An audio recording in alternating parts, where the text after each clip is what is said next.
All right, man. I know I seen it. The snub, guys. We got one vote snub. Everybody, welcome to the Clutch Sports Media 365. It's the Patriot Blitz. We talking late night. Hey, we all knew it was going to happen. We knew it was going to happen. Salute to my people that's in the building. G-Fed. I already knew. One vote. I mean, dude, salute. Hey, I knew it was going to happen, guys. Hold up. 1 second. Hold on. All right, good. The snub, bro. Well, you got the after party, though. You know who gets it? I would say Stafford, but I'm a voter, and I voted for Drake Maye, and I'm right.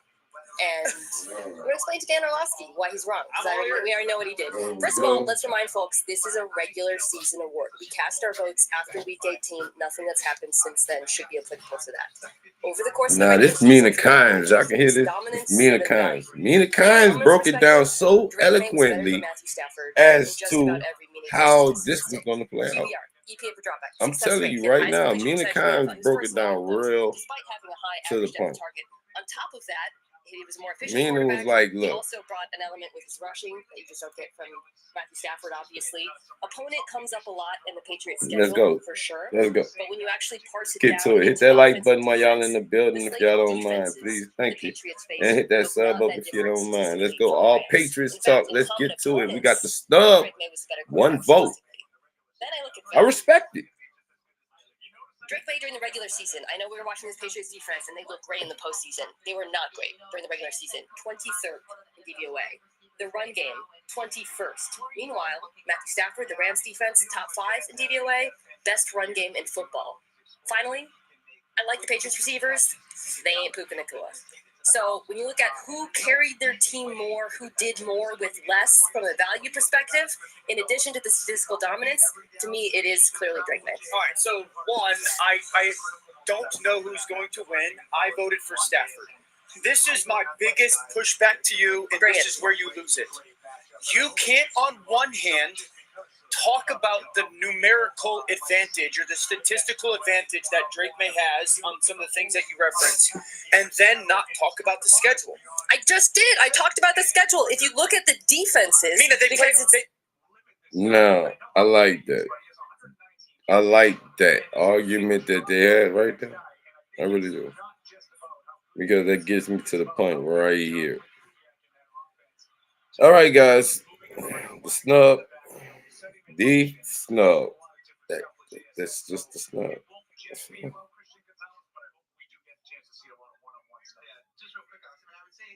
And of course, if you look at the fact, I just feel bad that they took Drake Maye's day away. Nah, not really. Listen, Drake wasn't worried about that. Look, hey, that's crazy. Look. I told you last night, guys, what we worrying about. We're just going to go ahead and win the Super Bowl. That's all we're going to do. Just go ahead and win the Super Bowl. Because watch this, man. Wait, hold on.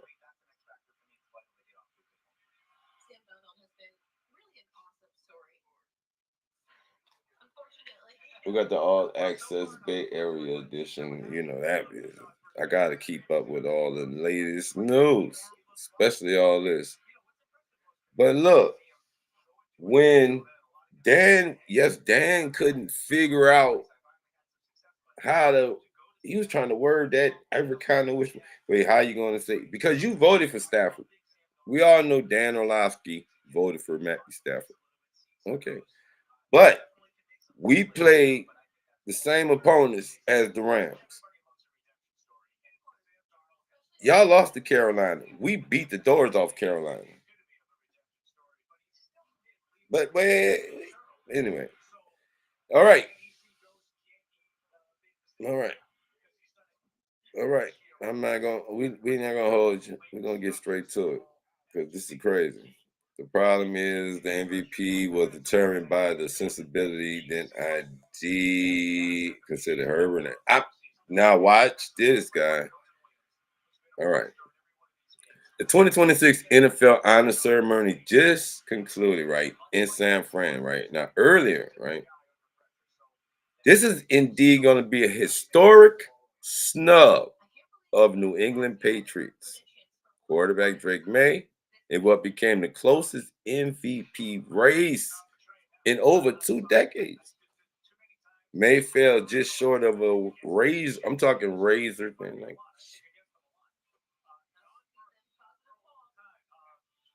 I like Matthew Stafford. Stafford is cool. 366, first place for 24. May 361, first 23. 23 first place votes. Bruh. 5 total points. 1 first place. Yes, you know this, G-Fat. Look, there is a message they're trying to send this week. They're snubbing. This is the point I'm making. The snub of controversy, the reaction to May's second place finish has been explosive, primarily due to how the remaining remaining 3 first place votes were cast, while 47 of the 50 voters split their top choice between Stafford and May. 3 voters went off board. Like, I think age and how far they are in the careers who come into play here. They're not making any logical. Now, why is this, Brian? 47 out of 50. Instead of there's no way if everybody's leaning, if majority of the vote is leaning between these two people,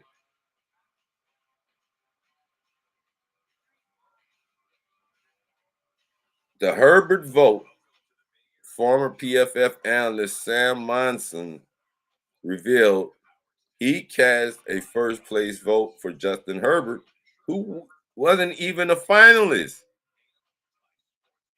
And analysts have called this a thrown away vote that could have handed May a trophy or created a tie. So we doing throwaways.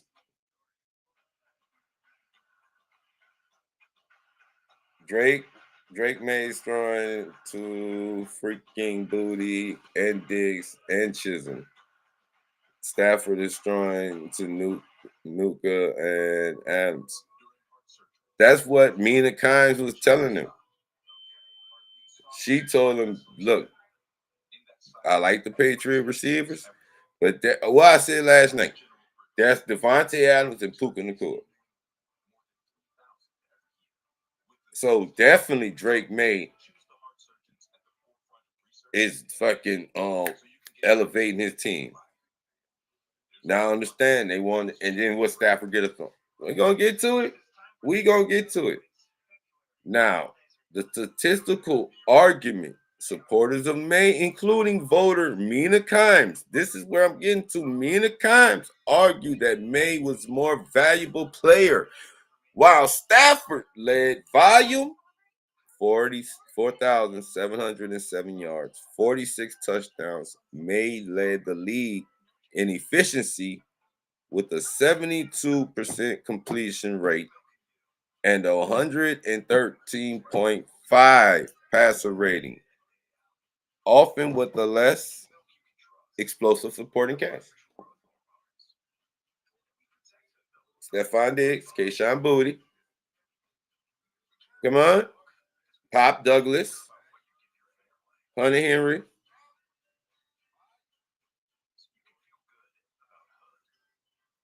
Kyle Williams. Come on, who else we got up in there?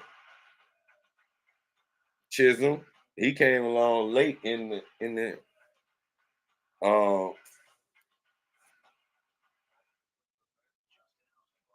two running backs, and then Gibson got injured early in the season, so we had Gibson coming out the backfield. So there you go. Stafford had a nice running game between Williams, Kyra Williams, and the boy out of Michigan. Pop, yes. Dude.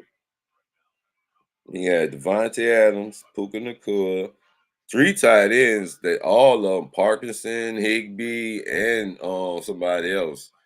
Pop Douglas, my boy. Now, guys,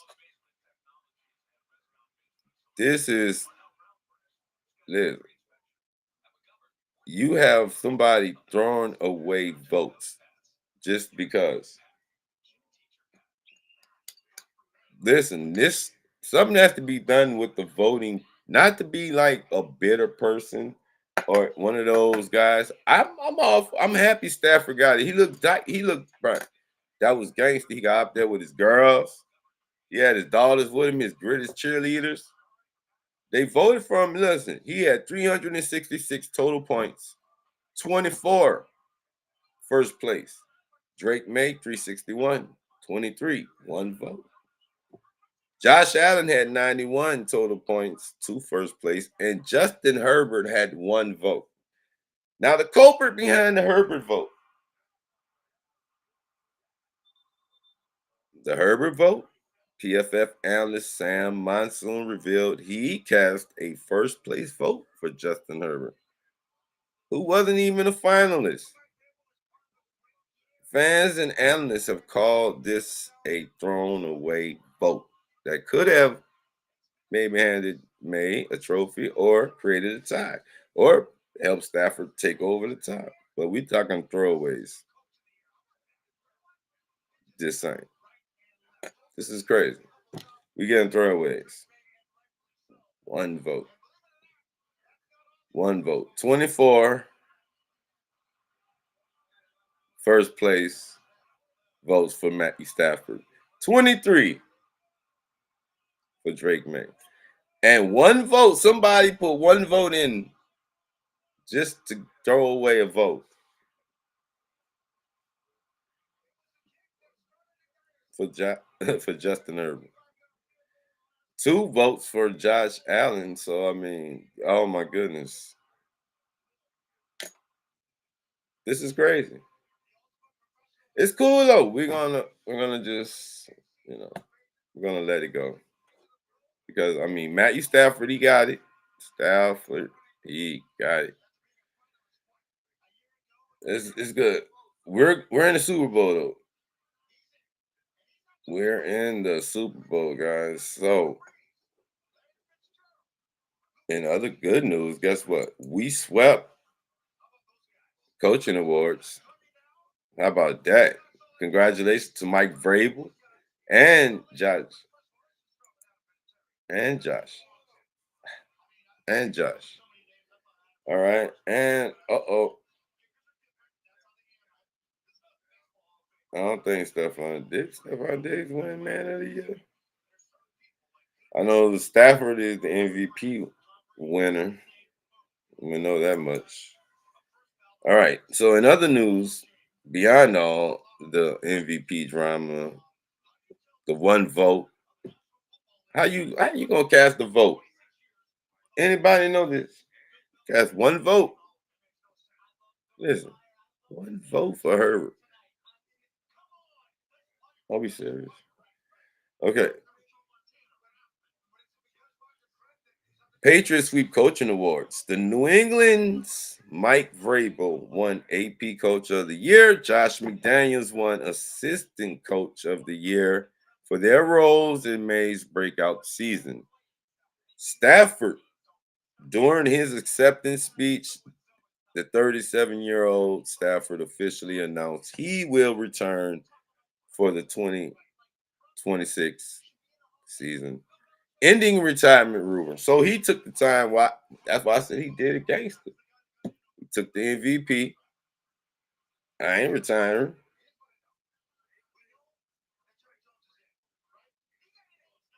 With his daughters right there, and boom, and rode off into the sunset with the MVP award. This is what I'm talking about, Stafford. Like, this is crazy work. Hall of Fame class. Hall of Shame. That's down. Bobby Wagner. Okay, there you go. See, that what I'm saying? That's X, bro. Hold on. Let me go through. What? It's X. We got all kind of good stuff on X.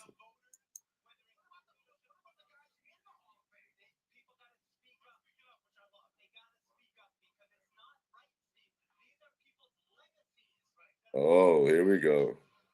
This is what I listened to earlier. Mina Kimes broke it down, but you know, it is what it is now. We can't complain about it, but we can listen to some kind of facts because Mina Kimes did school Dan Orlovsky. She schooled Dan. She literally schooled him. And I mean, but the Hall of Fame class, new inductees, guys, were announced in the headlines and headlined by Drew Brees. Solid. Who that? He changed the culture in New Orleans. He did. Larry Fitzgerald. I guess I can't argue with Fitz. Luke Kuechly. That solid.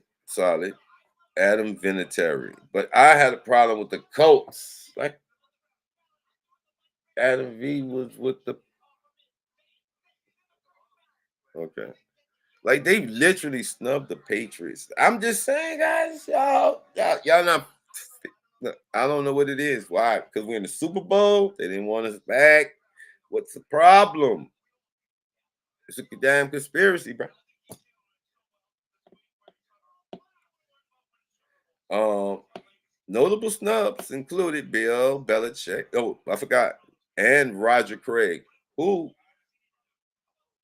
yeah, seeing the Colts jersey, that bro, seeing him in the Colts jersey, I'm like, what? How do we celebrate? We ain't got no. And then you see next year's notable names flash up there on the screen, right? And it's Grant. It's a couple names. But damn, bro. This names is crazy. Drew Brees, Larry Fitzgerald, Luke Kuechly, Adam Vinatieri, Roger Craig. So Drew Brees actually gets in on his first time, right? He been retired for 5 years. Huh? Ain't Drew been retired? No, yeah. No, Drew ain't been retired 5 years.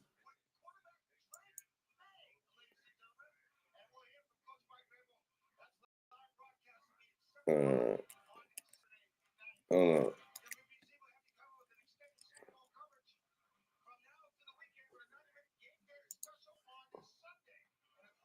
Oh boy, I can't wait. We got something. All right, here it is.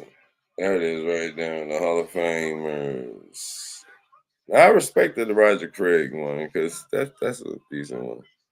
But the notable snubs, we know who they are. Correct. Bill Belichick and Robert Kraft. They snubs, man. They snubbed us. Let's talk about it, man. And then Vinatieri goes in a look in a Coast jersey.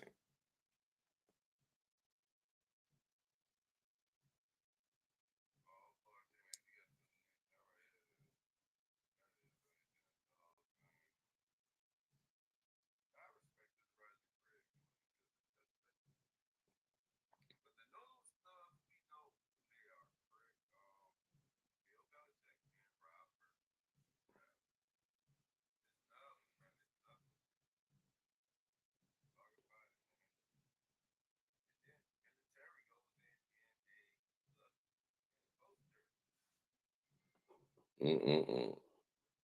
Dude.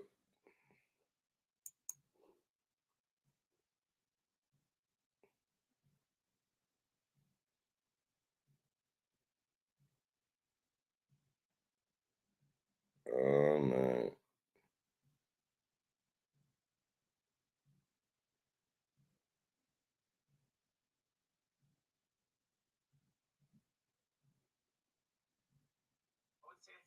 Okay, so there's Drew.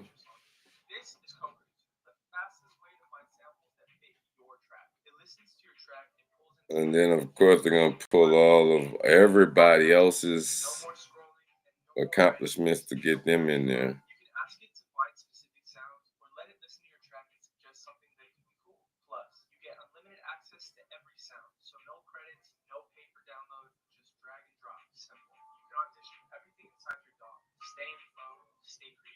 Oh, man.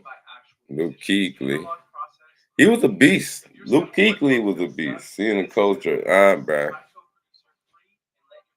So the 2026 finalists.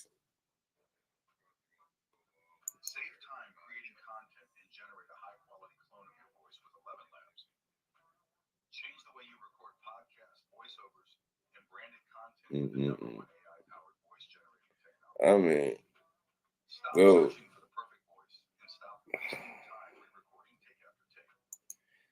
all right, we're gonna switch to name. No, wait, y'all. It's. I mean, this is just crazy, guys. Because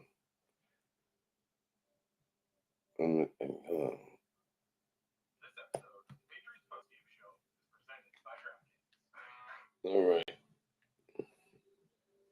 We got. Let's think about it. Let's see.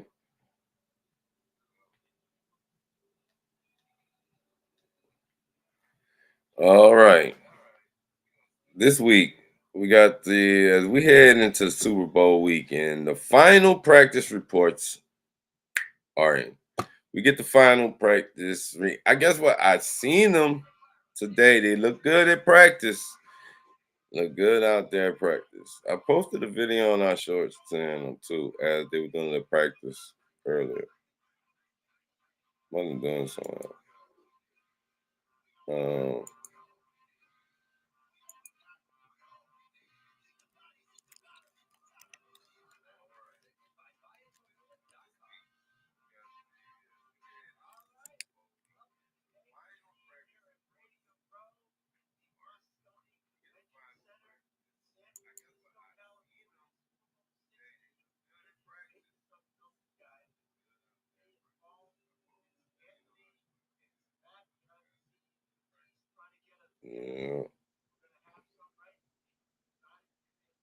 Coaches of the year came away with two of them.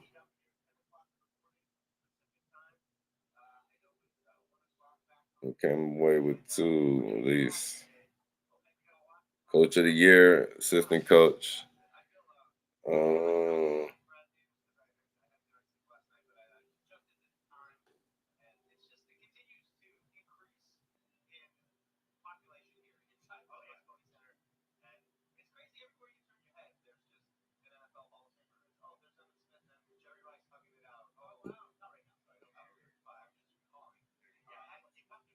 Yeah, even though the buzz ready. All right, injury report for Thursday, guys. Thursday's injury report, and it's not bad. Okay, it's not bad. Mhm. The latest injury breakdown for both the New England Patriots and Seahawks as of Friday. No, Friday, 6. And the May update. The best news for the Patriots is that Drake Maye's right shoulder is a full go. It's a full go. Look, right shoulder, full participant Wednesday, fully Thursday. We expect the same for today. Despite the shoulder injury that had him limited earlier in the week, he participated fully in Wednesday and Thursday's practice. May told reporters he has turned a corner and expects to be 100% for Sunday. My boy is gonna be ready, especially like you understand. 20, he's young. They heal up faster than we do. Plus, I don't think he was that injured in the first place. You know, you got to downplay this. You got to downplay it. But we still have Harold Landry with the knee limited. Did not practice. Morgan Moses, he was limited. Mumford, limited. Spillane did not practice, but was limited. And then Joshua Farmer with that hammy, he was full. So, boom. Like Common, bro. Ocho Cinco Snub does too on his show. What? Ocho Cinco? Oh, no. Oh, yeah. All right. Everybody gonna snub us, bro. They don't think we gonna get it, bro. And when we fucking around go out there and win, here we go. See, it's Thursday. They was out there getting it for us.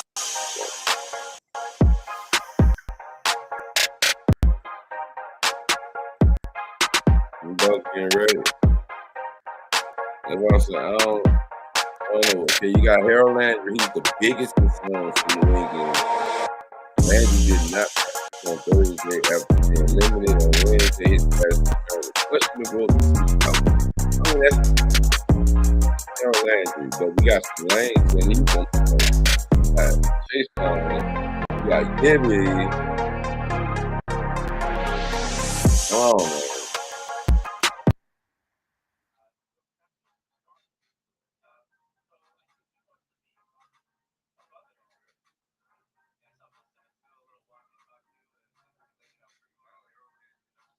Complete disarray.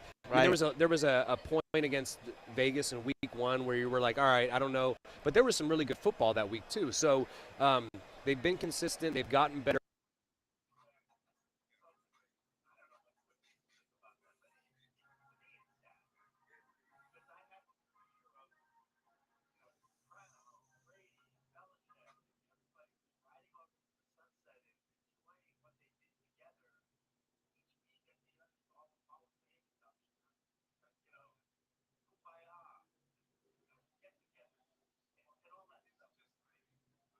Buffalo was huge for us. I think just finding a way to win that game against a tough opponent, on the road, a team that's been, historically, great in playoffs. Yeah, had out there. a playoff. Had a home game, they look good. Win streak and I seen all of them win there. Spillane, But really, other than that, I think just the continued success on the road has been huge for us. Continued success on the road. Got another video out trying to there find a way to do it one more where time here. they got to work and Front row on the right. so I'm Second row on the right. good. It's light day. Hi, Drake. Essentially, this Patriots team has gone essentially worst to first. Besides the obvious, what is the biggest year-to-year difference that you see he doing his building thing this year? That's a great question. I think one of the biggest thing is I think winning helps. Winning helps, and I think just buying into the same belief in each other and what Coach Vrabel tried to get accomplished from day one. I feel like the guys have really kind of took what Coach Vrabel was wanting to do with us and with the ankle after just really Wednesday, applied it to their lives in every single way, whether it's on the field, off the field, getting treatment, doing little things, making great decisions off the field. I think the biggest thing is just, but maybe Coach Vrabel always says, he teaches us how to see the team. I think it's how guys have taken this year, and I think it's just really ride together and want to play for each other. And from there on, we just had fun doing it, every single day since, and it's been a ride. And year finally suffered a low ankle sprain during Wednesday's practice. He sat out Thursday's session, but there goes Mike McDonald. Just a follow-up to what you've been saying all week. Sunday turned the corner. McDonald Monday felt good. It looked on film yesterday that we saw that you looked really good fully in practice. How are you feeling? And how excited are you for putting on what you do on Sunday? Yeah, I'm really excited. A chance to play in this game is a dream come true and what you work for all year long. Like I said, I'm not trying to lie to you guys. I'm saying I'm feeling great. I'm feeling great and looking forward to get out there. Out here today. Another week, another day of practice. Got one tomorrow and feeling pretty good. Mike Reese on the front right. Hey Drake. Hey Mike. Sort of a two-part. What's been your favorite part of the week so far? And then when you drill down to the Seahawks defense, what do they do to put stress on you in terms of protecting the ball? Yeah. Favorite part of this week is just, being with the teammates, just being in the hotel for a week, getting to experience a lot of time. Had the O-line dinner last night and just experience, you feel like you're kind of living with, your best friends again in college or in training camp, back in, high school. You feel like you're just around your teammates 24/7. It's something that makes the experience just, more special. And then the Seahawks defense, they do a great job of, playing fast. They swarm to the football. We got to protect it when we're running, and obviously they play some zone coverage, and they got eyes on the quarterback. Some tip balls. You know, got to make sure I'm being really accurate with the football, and obviously the rush is they got good players up front, so got to be careful in the pocket. But they're good at all three levels. We got a tough challenge. They play really fast, and looking forward to a good challenge. Cameron road left. That's exactly. Drake, hey, how are you? You told us a lot about your family and the competitive nature there. Look, that was the thing I got when I seen he sat out of today's practice session. He didn't practice today, but they expect him to play. So they might let him sit out today, probably tomorrow. See how he looks Saturday. And then they might try him out Sunday. Let's pull him up right now. Hold on. Let's dig behind it. Let's go in the enemy lines. Right. Yeah, look, there it goes. Let's pull up to the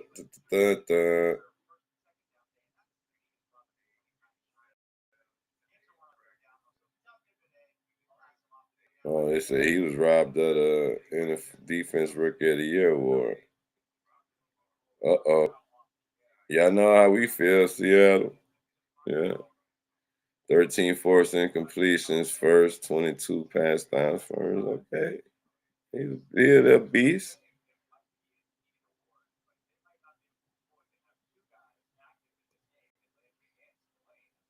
He's a pit bull. I'm behind you and stopping shit. Look at him. All right. Now, where is the update? Hold on. Where is the injury?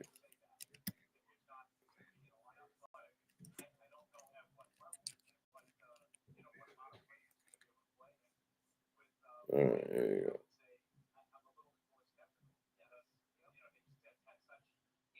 All right here, you talking about right here? Look, there you go, right there. Look, it's limping.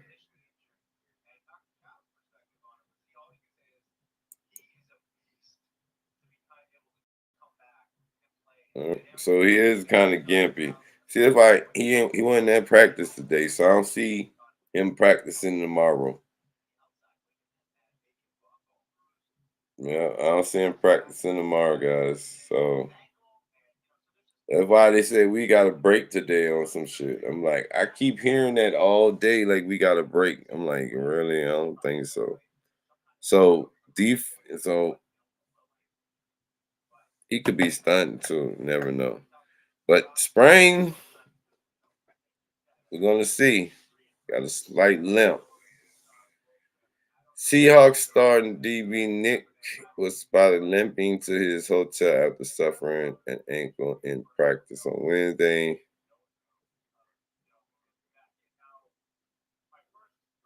I mean, there it is. No point. We got a little limp. He walked with a little limp. So,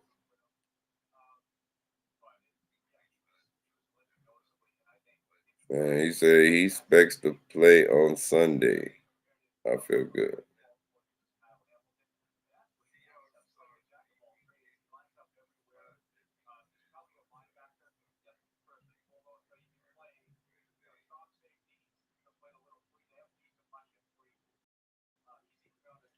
And Boston calling like me. Stalked out.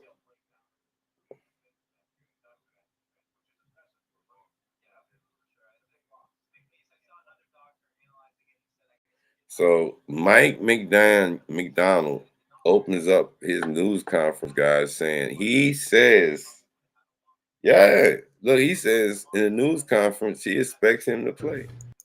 How extensive, if at all, he's going to He opened it up like, I'm expecting him to play. a great plan, fully. It's a hella low though. Good, right where we want to be. So, but he's doing great and moving around. We just gotta make sure we handle it and feel the right way. And probably gonna be over careful and over cautious at this point to make sure we're rolling going the weekend. Hey, Coach, over here on the left. You're talking about playing. Great to be back.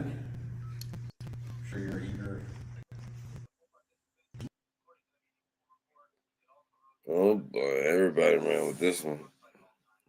Check, gotta get me a piece of that. All right, DNP today at practice. I don't think he's playing son. I don't think he's gonna. I think he's gonna be a game time decision. They're gonna wait as long as possible. All right. So right behind that news, guys, we got Sam Darnold with that oblique injury, right? And a massive boost for Seattle. Darnold was upgraded to a full participant on Thursday. This was his first full season since injuring his oblique before the divisional round. So, all right. So Darnold he's all right. I was hoping that, we catch him down bad. Oh, we're catching him down bad. But his oblique is supposed to be updated to full. Good.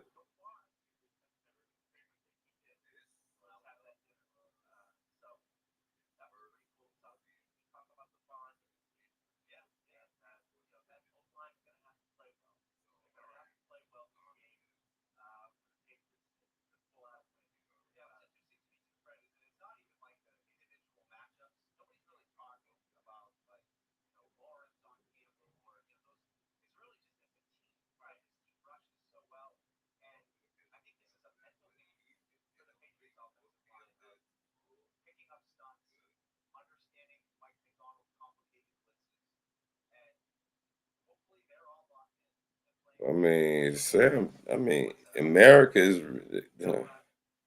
Sam Darnold. Bet MGM ain't lying, probably. Oh boy, this is Sam Darnold. Drake Maye rank in the top 5 among qualified QBs in completion percentage, touchdown, interception ratio, and yards attempt on passes 20 plus yards downfield this season. Sam versus Drake. The Drake.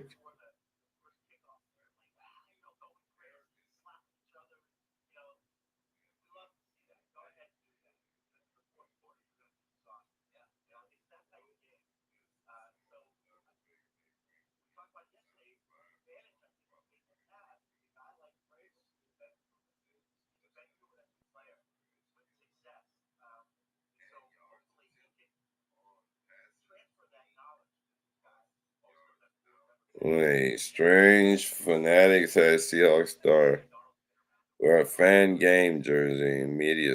Okay, I wonder what they kept pointing this out. They said it's the ugly jersey. They need to be stopped. March, I'm calling it before the game. The line is going to not be good for them, and they're going to get stopped a bunch of times for that reason. Hey, their line, that's what I'm saying. Watch somebody get to, let me see. Oh, this damn Sam Darnold seeing ghost shit again.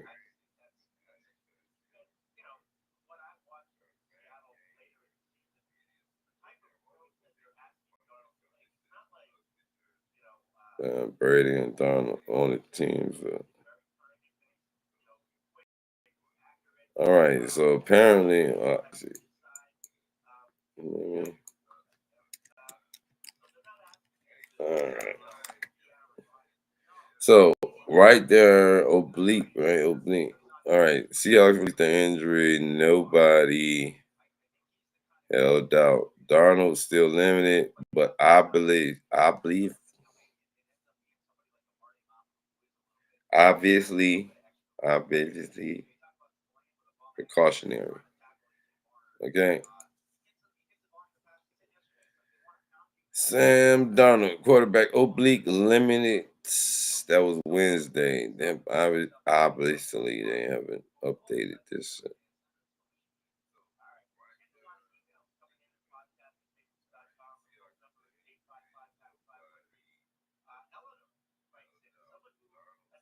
Man, they ain't updated none of this. Okay.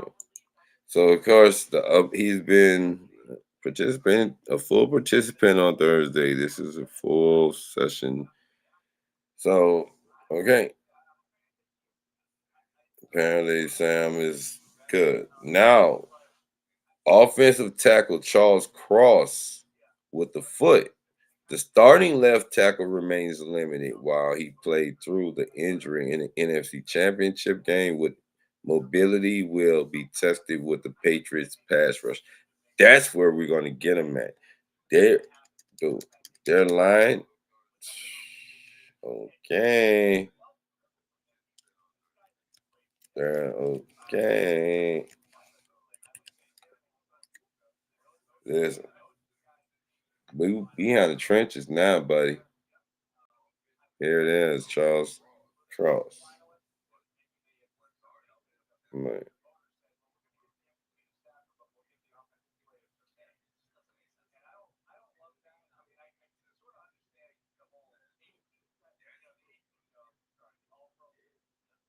Mm.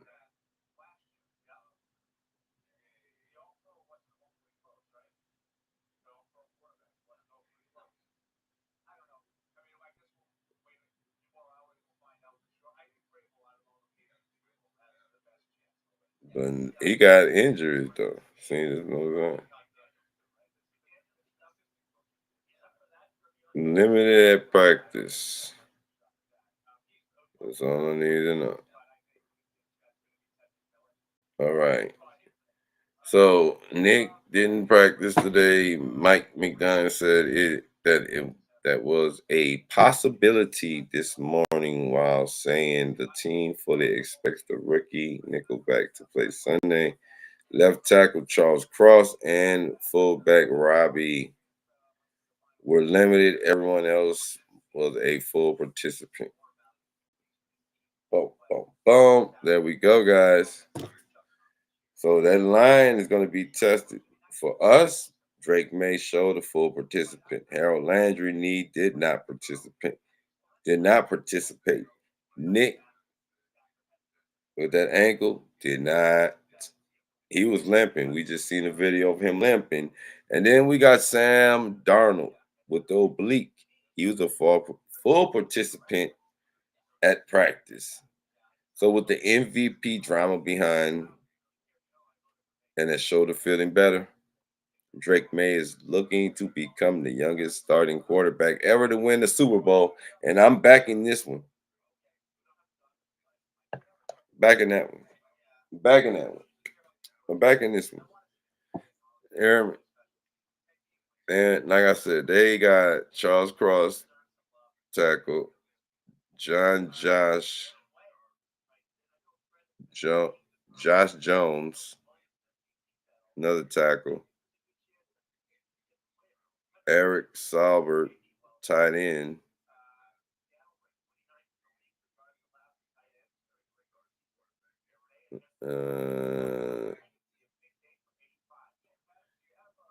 Look at that. That's 3 and a fullback. They're gonna need some, and they're down to Kenneth Walker. And Kenneth Walker is gonna have to block the pass rush when they bring it. We're bringing the pass rush. See, ain't nothing wrong with Barmore and Williams. Something's wrong with the Seattle Seahawks line. Just like something's wrong with the Patriots, like they say, our line, ain't nothing wrong with our line, defensive line. So therefore, that's a weakness right there. Okay. That right there, guys, lets me know. That lets me know we got a chance. And that's all we need is a crack. You give us I swear, you just give us a crevice. I told the homie, I said, we just got to get there. Once we get in there, we're going to find a way to win. Once we got in the playoffs, we won. All right. And all we did was win, win, win.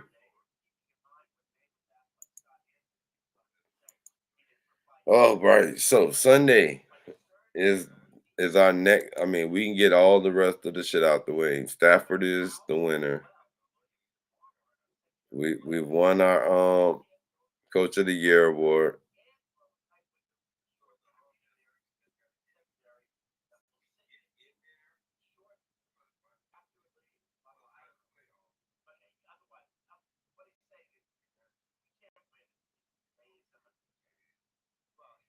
I don't know who them people is, but wait. Hold up.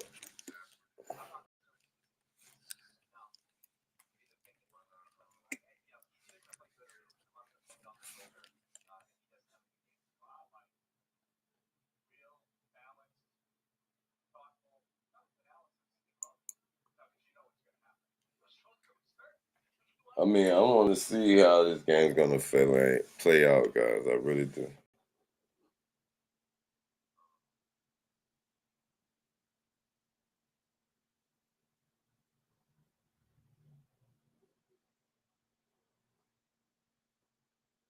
No, I ain't got no. I'm gonna get the video. Oh wait.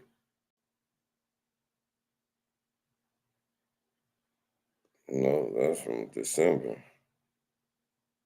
No, yeah, mercy.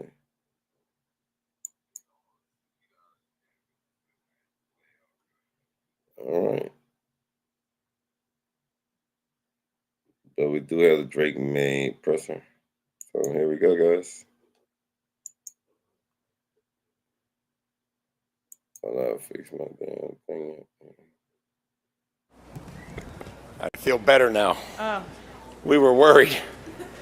Sorry about that, Mike. That's okay. I want to give Soph a turn. You've talked about the importance of Robert Spillane to your defense. He didn't practice yesterday. He's insistent he's going to play. How do you... We manage these things. I mean, everybody's important to this defense. Everybody's important to their team, not just one guy. And again, Robert does mean a lot to us, and has had a good year for us. So we'll just kind of see how it goes today.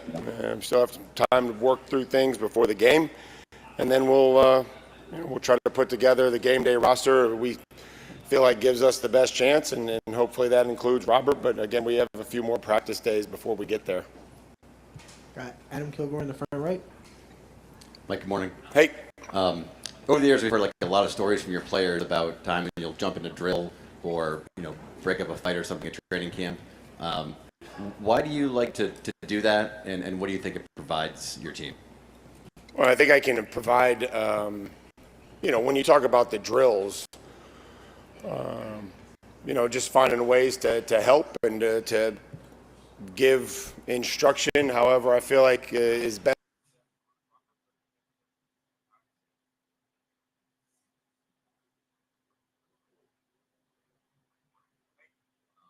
Oh, there's one right here. Justin Maybe some in Minnesota with his production. A lot of people, I'll go hand up on this one. We get retroactively, we were like, yeah, that's Kevin O'Connell and Justin Jefferson, though. Like, it's a good year by Sam, but that, and you guys obviously had a lot to do with it. But I did not think it was possible that he could duplicate that in Seattle. When he left, like, how surprised are you, if at all, and what was the year playing with Darnold like? I mean, yeah, I'm definitely surprised that they reached it to the Super Bowl. That's definitely something that I don't think anyone was expecting to happen. But, to see the plays that Sam made, to see the poise that he had throughout the season, leading us into 14 wins that season, I mean, it definitely was difficult to do. So I'm not overly surprised that he had another great year, but I'm definitely surprised that he made it to the Super Bowl, and I'm happy for him that he made it to the Super Bowl because I feel like he put in the work and he really understood how to really play this game. Having JSN, having Cooper Kupp, having a great running back in Walker, having a great old line over there in Seattle, I feel like he was just cool, calm, and collected and poised the entire year, and just really just allowed his play to speak for himself. And I always said this, that as long as Sam holds the ball in his hands with no turnovers and not giving the ball to the defense, then Sam's going to win majority of those games. He's that good of a quarterback, and I'm just happy to see him on the stage.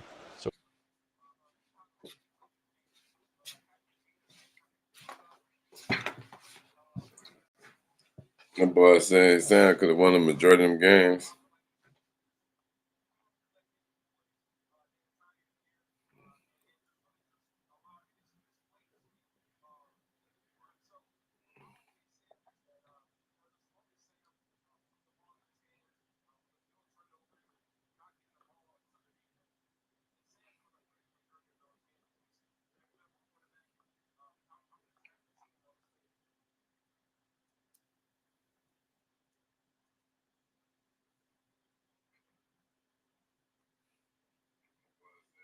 Arnold. There's been moments, and you know I've been with you this year, where Sam has given me some caution. I've always believed in his talent, but I'm like, Sam, you got to stop getting away with bad stuff. That was probably 4 or 5 weeks ago, and it didn't bite him in totality. And the last couple weeks, it feels like he's rectified that. I know he plays his best football when it's needed the most. We've got some quarterbacks in the league that are a little front runner. They play really good when they got the lead. Sam plays his best when they're trailing, and I think that's a good quality. He's not going to be asked to do a lot in these playoffs. They've got the best defense in the playoffs, along with Houston and Philadelphia. You're not going to more than likely need to score 30-plus points. And so I'm talking about a guy that has made good decisions on a consistent basis this year over the body of his work, and we've seen him be clutch in the last 2 weeks when he's needed to be clutch. The drive against the Rams, the finishing drive against the 49ers, when he gets outside the pocket the other night and he goes back and throw that ball across his body, I'm like, please, God, Sam, don't. And then there's Cooper Kupp perfectly in stride.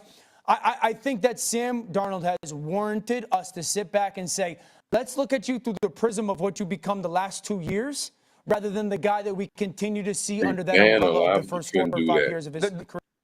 I think that's what it is. I think Dan Orlovsky couldn't do it. That's what I think it is. I like Dan Orlovsky. Don't get me wrong. Wait, matter of fact, look. Wait, watch.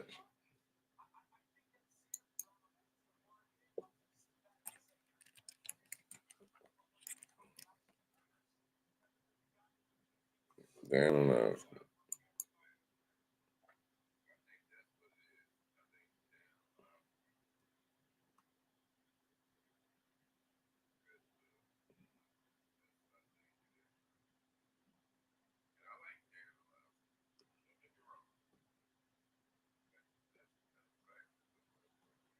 See, this is where Dan gets home. And I'm right. And I'm going to explain to Dan Orlovsky why he's wrong. Because we already know what he did. First of all, let's remind folks, this is a regular season award. We cast our votes after week 18. Nothing that's happened since then should be applicable to that. Over the course of the regular season, for me, I look at two things, dominance and then value. From a dominance perspective, Drake Maye was better than Matthew Stafford in just about every meaningful statistic. QBR, EPA per dropback, success rate. He had the highest completion percentage in the NFL. He was first in all of those, despite having a high average depth of target. On top of that, he was a more efficient quarterback. He also brought an element with his rushing that you just don't get from Matthew Stafford, obviously. Opponent comes up a lot in the Patriots' schedule, for sure. But when you actually parse it down into offense and defense, the slate of defenses that the Patriots faced was not that different statistically from the Rams. In fact, in common opponents, Drake Maye was the better quarterback statistically. Then I look at value. Drake Maye during the regular season, I know we were watching this Patriots defense and they look great in the postseason. They were not great during the regular season. 23rd in DVOA. The run game, 21st. Meanwhile, Matthew Stafford, the Rams defense, top 5 in DVOA. Best run game in football. Finally, I like the Patriots receivers. They ain't Puka Nacua. So when you look at who carried their team more, who did more with less from a value perspective, in addition to the statistical dominance, to me, it is clearly Drake Maye. All right, so one, I don't know who's going to win. I voted for Stafford. This is my biggest pushback to you, and this is where you lose it. You can't, on one hand, talk about the numerical advantage or the statistical advantage that Drake Maye has on some of the things that you reference, and then not talk about the schedule? I just did. I talked about the schedule. If you look at the defenses, Mina, they played the top-ranked defense New England played against was Buffalo at 12. Statistically, yes, I am telling you, New England's a slate of defenses they faced. If you look at EPA per play, not much easier than the Patriots. But and easier. in common opponents, Drake Maye was the better. Yeah, slightly common easier. Opponents. Not, what is that? They both played the NFC South. You can look at the 6 teams that they both played. They both put played up their stats the side by NFC side, and South. Drake Maye was better Listen, against those teams. Like this game. Listen, let's do this. Patriots and Rams schedule.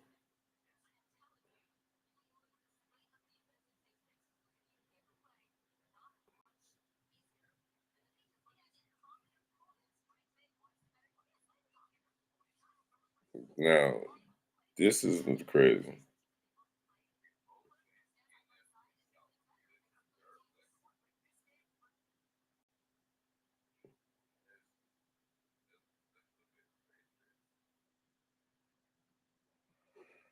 Oh boy, Dan Orlovsky. Let's see. Well, I didn't know who gets it. I would say Stafford, but I'm a voter, and I voted for Drake Maye. And I'm right. And I'm going to explain to Dan Orlovsky why he's wrong, because we already know what he did. First of all, let's remind folks, this is a regular season award. We cast our votes after Week 18. Nothing that's happened since then should be applicable to that. Over the course of the regular season, for me, I look 2 things, dominance and then value. From a dominance perspective, Drake Maye was better than Matthew Stafford in just about every meaningful statistic. QBR, EPA per dropback, success rate. He had the highest completion percentage in the NFL. He was first in all of those, despite having a high average depth of target. On top of that, he was a more efficient quarterback. He also brought an element with his rushing that you just don't get from Matthew Stafford, obviously. Opponent comes up a lot in the Patriots schedule, for sure. But when you actually parse... And this is why I guess Dan Orlovsky is going to represent. So look. I'm going to just be funny with it.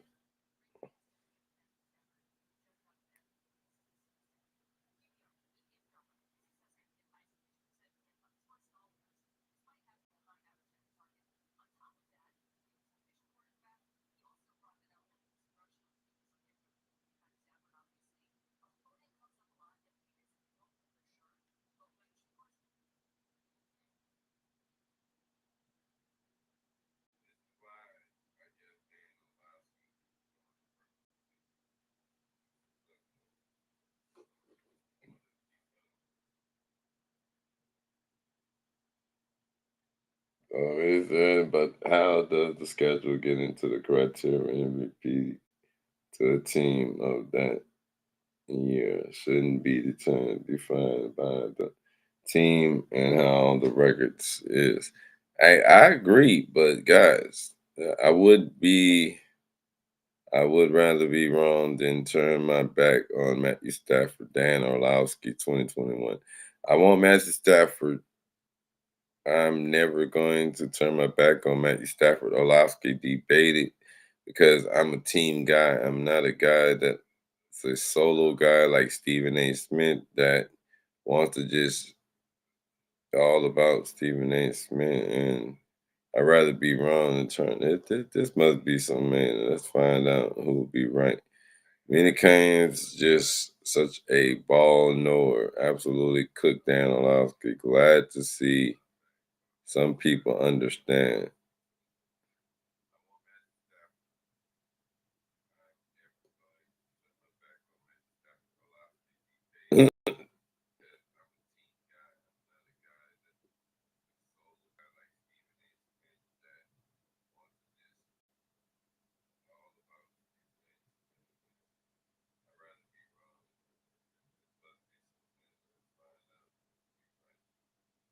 I was the Justin Herbert vote. The guy had the worst offensive line in NFL all season, and despite that, he was working miracles in almost every single game. Nah, stop it. Oh, God. No.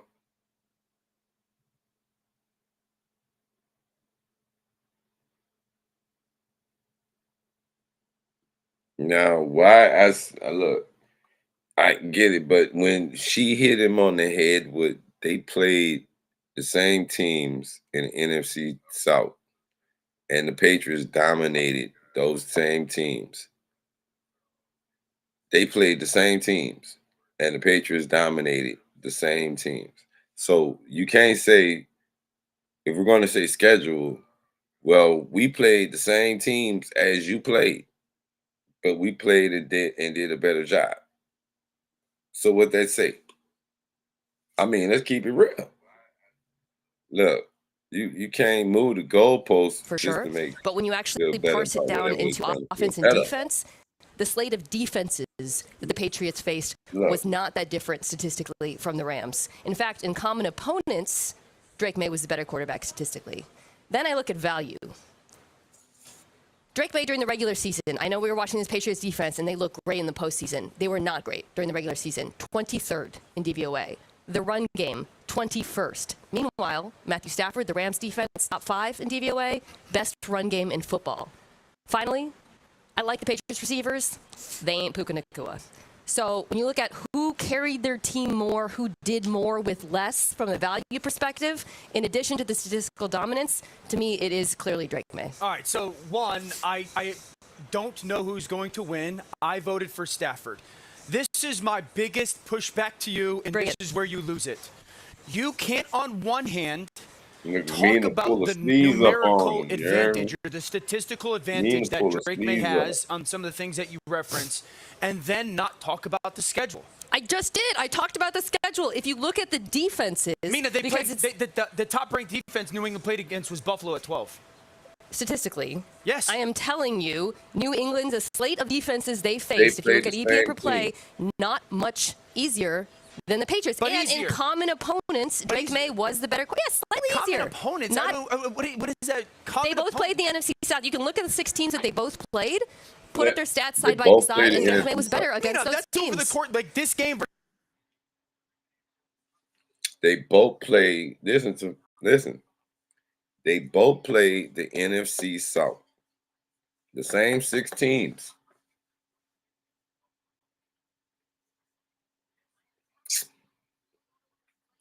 Okay. So we played the same schedule. We did better. They lost to Carolina, mind you. They lost to Carolina. We beat Carolina. They lost to Atlanta. We beat Atlanta. We beat Tampa Bay in Tampa Bay. Trying to think who else. We beat Buffalo once, and yeah. I'm trying to think who else beat the Rams.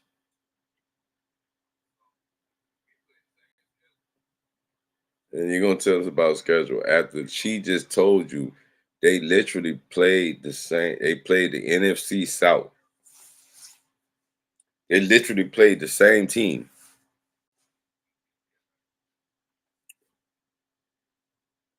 And they beat 2 out of what? 2 out of 4 teams? The Rams did? 2 out of 4? All right. Come on. Come on, guy.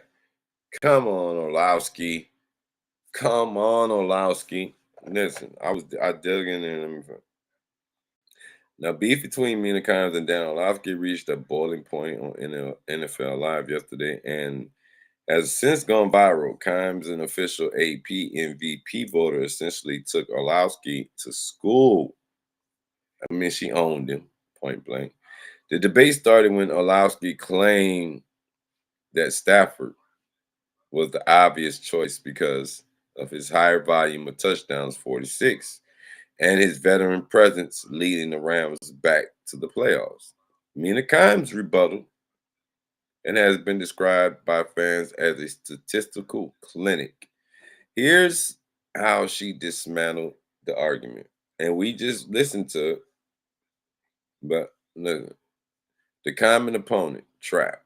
Mina pointed out that while Stafford has the volume, Maye was statistically superior in almost every category: QBR, EPA, pure dropback, and completion percentage.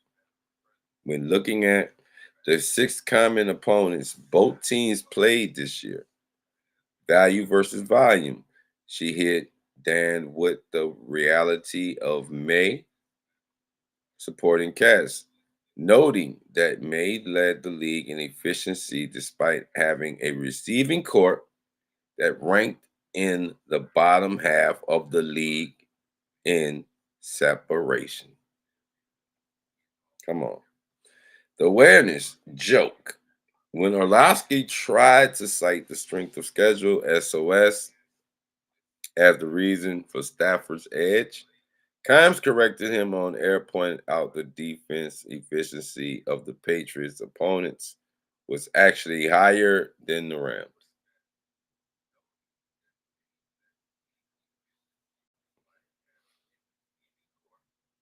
I mean, guys,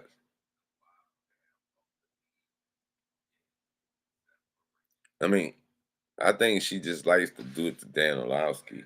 Because me and the Kimes, to get her to go with us, it says something. But I think she just has it out for Dan. Let's see it again. I didn't One time. know who gets it. I would say Stafford, but I'm a voter, and I voted for Drake Maye. And I'm right. And I'm going to explain to Dan Orlowski why he's wrong, because we already know what he did. First of all, let's remind folks, this is a regular season award. We cast our votes after Week 18. Nothing that's happened since then should be applicable to that.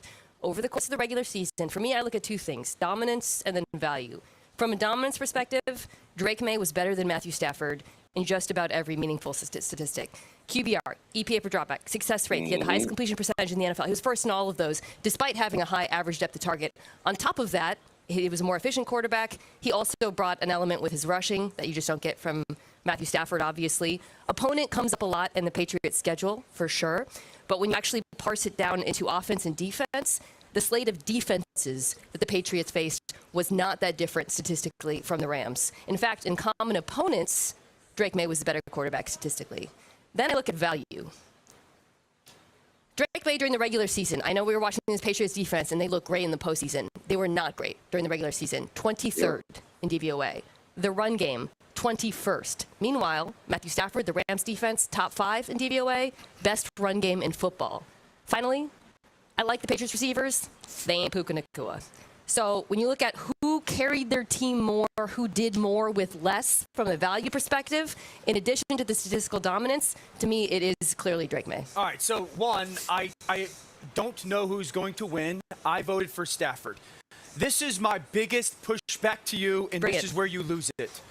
You can't, on one hand, talk about the numerical advantage or the statistical advantage that Drake Maye has on some of the things that you referenced, and then not talk about the schedule. I just did. I talked about the schedule. If you look at the defenses, they played, the top-ranked defense New England played against was Buffalo at 12.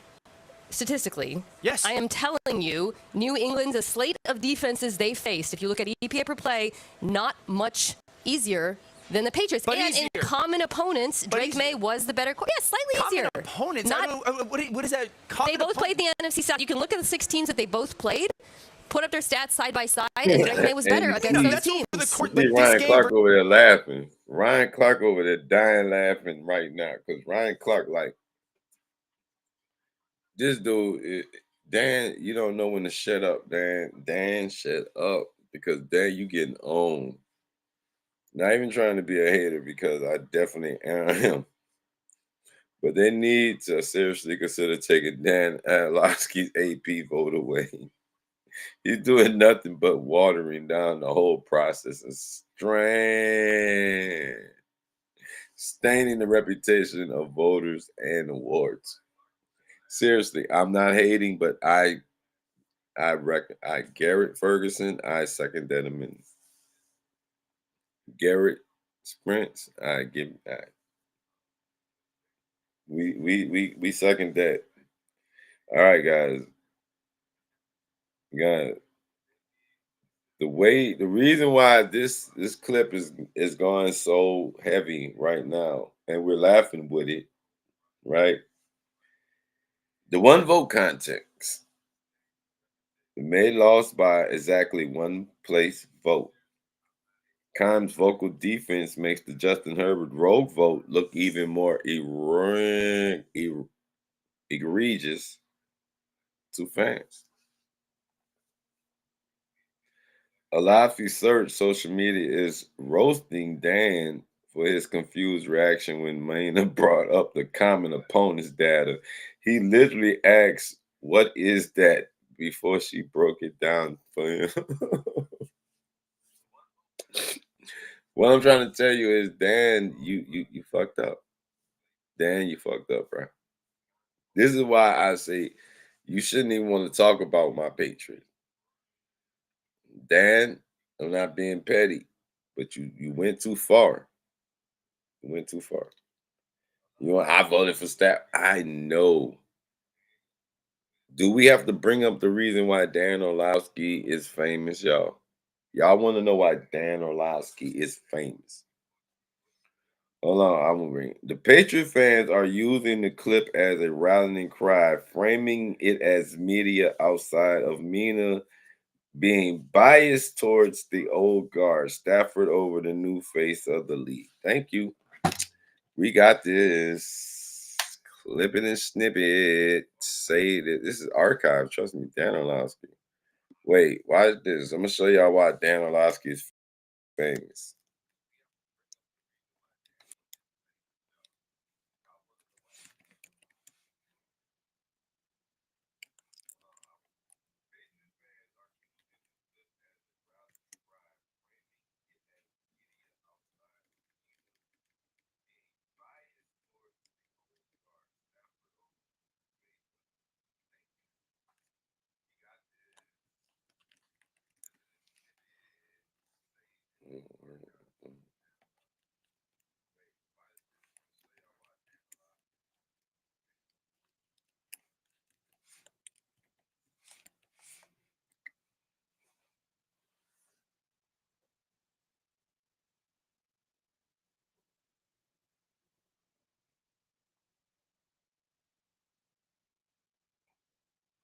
All right, here it is, the moment right here.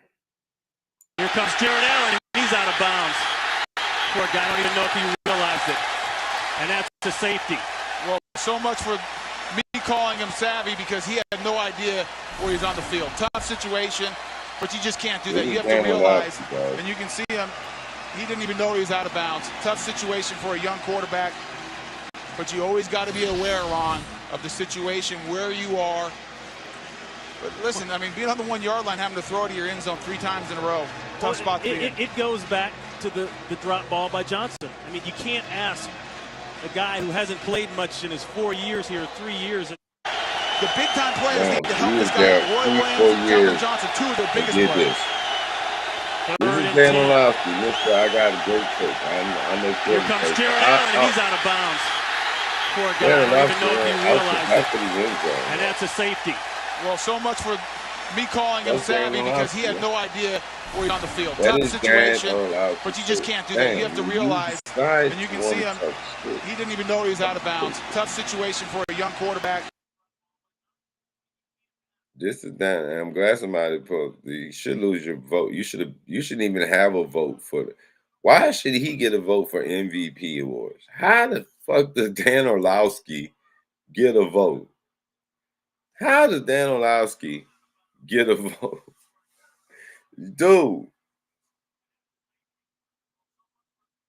Oh, wow. Ryan Leaf called out Dr. Ryan Leaf called out Dr. Chow on Radio Row. Hey, yeah, I heard that one. They were going crazy. They're going crazy. They losing their damn mind out there. But Dan Orlovsky decides he wants to have a moment. So I'm dead, bro. I'm so serious. Like, Dan Orlovsky cannot come for us no more. No, all right.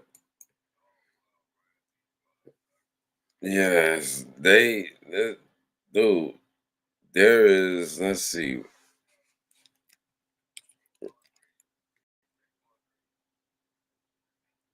Oh, Cam Newton is up too. Wait, hold on. Look, y'all.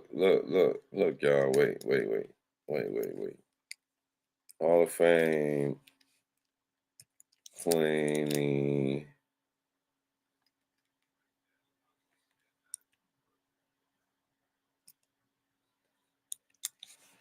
Hall of Fame 2027. Now watch this shit. Enough of this because I mean, yes.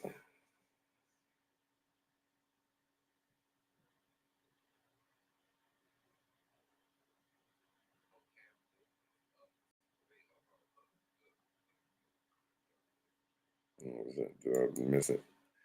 I think I messed up.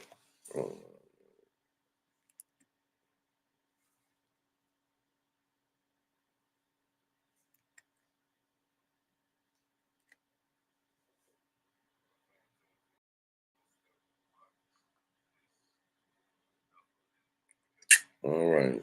So Ben Roethlisberger, Antonio Brown are eligible for 2027 Hall of Fame with several other big names, guys. Andrew Whitworth, Cam Newton, Richard Sherman, Gronk, Adrian Peterson. You talking about the what is that? Is that the Thursday? No. Is that the Thursday night crew? Whitworth, Sherm. Gonzalez is already in there, so it just be Whitworth and Sherm. Wow. So this is the 2027 first year eligible players.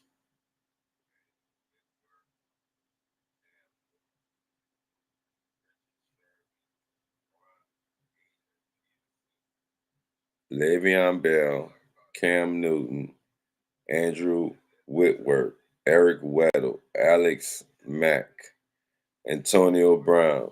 You know they're not about to put an AB in there. You know AB's not getting in. Richard Sherman, Rob Gronkowski, Adrian.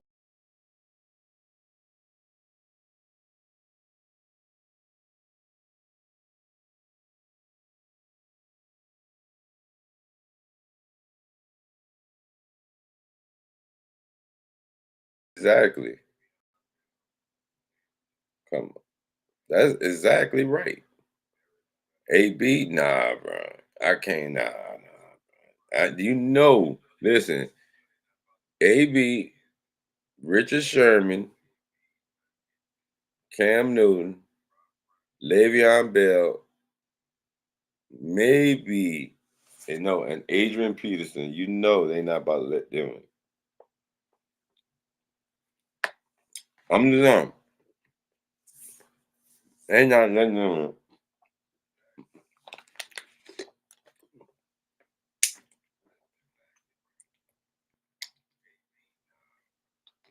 They not letting them in, bro. Adrian Peterson, they might let him in because he been all right. He been chilling. Now, Gronk, he been running around with the NFL being crazy and doing, being entertaining.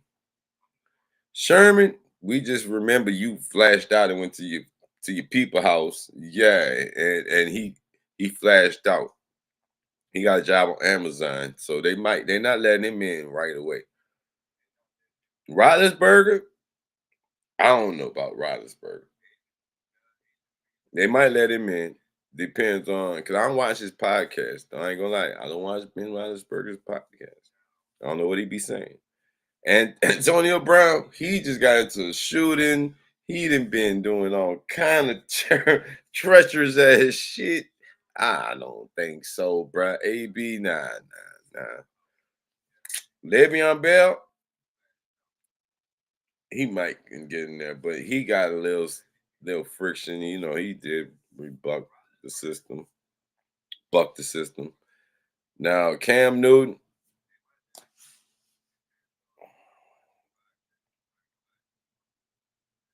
I don't know. He too controversial right now. He got a lot of shit going on. Like he really do.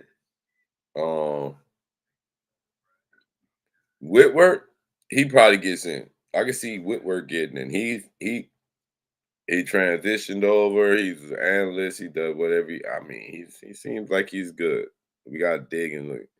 But Weddle ain't gave nobody. I heard Weddle name in there. Didn't AP get caught up in some charges with switch? And while bang, I'm not talking about with the gun switch. Yeah, that's why I said AP. He might not get in because he got that beating on the child back in the day. I used to love AP until that. Yeah, he was whooping his child ass. Man, he was pow pow pow. You know what I'm saying? He believed in sparing out the ride, spoiling out the child. You know what I'm talking about? Gotta whoop your ass. Gotta put the belt to ass. He really was putting the belt to ass. So that's why I say he might not, but they might. Because it was a long time ago. And he didn't moved on. It's been a while. But Alex Mack, I don't know Alex Mack. They can't be they gotta get a black guy in there. It's gonna look like it's kind of racist if they don't. If they don't, then good. So I was saying they might go AP, Le'Veon Bell, you know what I'm saying. But Cam Newton, nah, I don't think so, bro. Now Cam Newton, I don't think so. I don't know if Cam is gonna go in there. Michael Vick, I know Michael Vick ain't. You know Michael Vick ain't no Hall of Fame yet, bro. You know Michael Vick is no. Michael Vick ain't there yet. No. If we just now getting the A, B, Michael Vick should have actually been, but you know why. You know why. You know why, bro. Let's just say, you know why that man is not. Sheesh. If they would have let him get in there and Belichick not in there,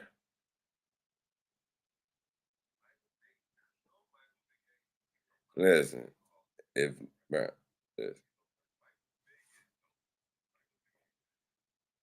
there's no way. There's no way. This is next year's class, guys. If you if you come through the door, do me a favor, hit the like button. But this is the next year with they flashing on. I went and pulled it up. I wanted to make sure I wasn't tripping when I seen Cam Newton, Antonio. I didn't know it was Antonio Brown. I know Ben Roethlisberger. I could see Ben Roethlisberger, Whitworth, Weddle, Weddle and Mac. Unless Mac did some. I don't know. This class seems kind of, I don't know. I like Gronk, but I don't know. Le'Veon Bell, Adrian Peterson.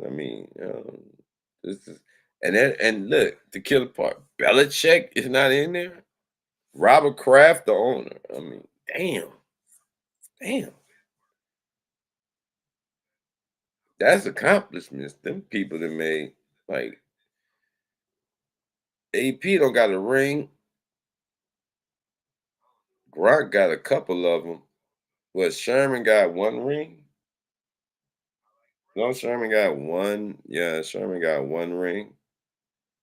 Whitworth got one. He played in the Super Bowl. He don't got no jewelry. And he's online beefing with people about jewelry. You're talking about game managers. This man, AB, he lost his damn mind somewhere in the game and took an Uber and did all kind of unthinkable, unspeakable shit that. And then Ben Roethlisberger, yes, he walked off the team, took the Uber, got the phone. And then when they finally caught up to him, they asked him what happened, and he got online. And I thought, what was it? What was it he said he was? They told him shut the fuck up or something, or sit down or some shit. It was like, wait, what the hell? Man's quit mid-game, man. Went to the bench and was like, fuck this shit, I'm out. Everybody's playing the game, and they look over, and he's just, he's like, fuck it, I'm gone. Right. And Brady, like,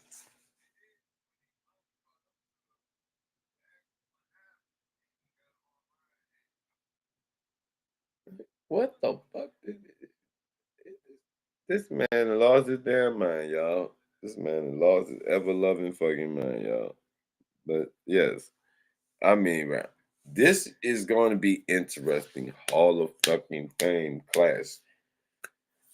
I mean, I can see, like I said, I can see Gronk. I don't think they let Sherman in. Sherman gonna be waiting a while because he just went full of whatever it was he was on just a couple years ago to his in-laws' house trying to kick the dough in for whatever reason. I don't know what that shit. And nobody knows what happened to it. Then next thing you know, he pops up on Amazon. And Whitworth, he squeak clean. Antonio just got popped for shooting at he just got popped. Ben Roethlisberger does a podcast.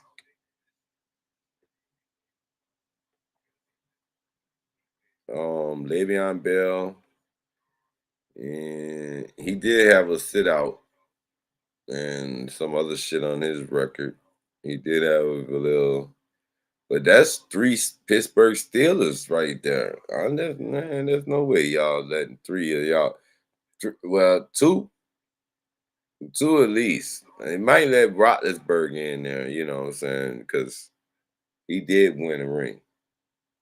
Roethlisberger did win a ring. I can see Roethlisberger getting in there because he won a ring. Other than that, I don't think so. Now, Gronk 100%, Ben 50, maybe Wentworth, Waddle, Mac, and so yeah, I say about that. I don't think Whittle. I don't think Mac. I think Whitworth, Gronk, and Roethlisberger. I think they go with Gronk, Roethlisberger, and Whitworth, and maybe AP. I can see that. You know why? Because that's the safest bet to go right now.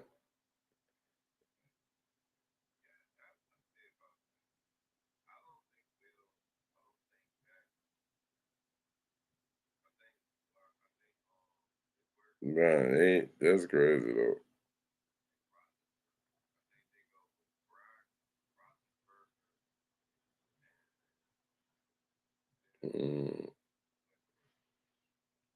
I mean, I don't, dude. This is gonna be. That's gonna be a lame class though, because this class was all right. This class was all right. Sixth class of the Pro Football Hall of Fame. This class was all right. An Ironman with soft hands, this career Cardinal racked up the second most receiving yards all time. My man, Larry Fitzgerald.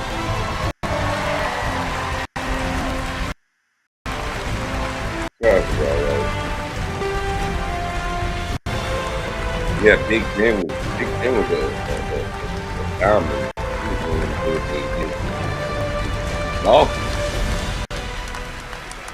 Seven Pro Bowls and 5 All-Pro teams in just 8 years. This electric linebacker played his way into the company of legends. Ladies and gentlemen, Pro Football Hall of Famer Luke Kuechly.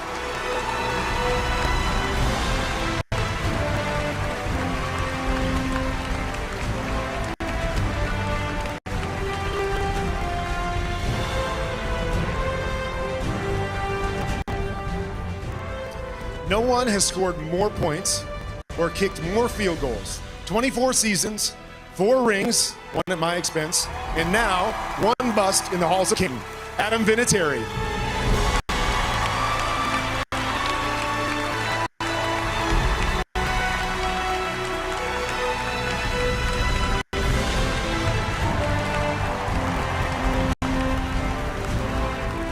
Oh, yes. He's the first player to ever rack up 1,000 yards rushing and 1,000 yards receiving in the same season. A 3-time Super Bowl champ. We've been waiting to hear his name called to Canton for a long time, and it happens in San Francisco. 49ers legend, Hall of Famer Roger Craig.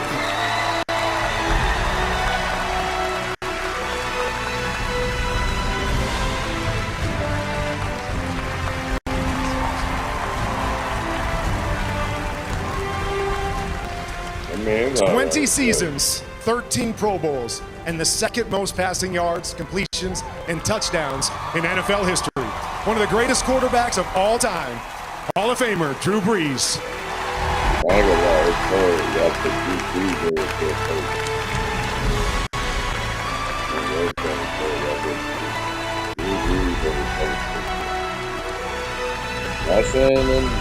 I like Drew, bro. Put your hands together for Larry Fitzgerald, Luke Kuechly, Adam Vinatieri, Roger Craig, and Drew Brees. Mortals, now immortal. Your Pro Football Hall of Fame class of 2026. What are we doing here, bro? It could have been.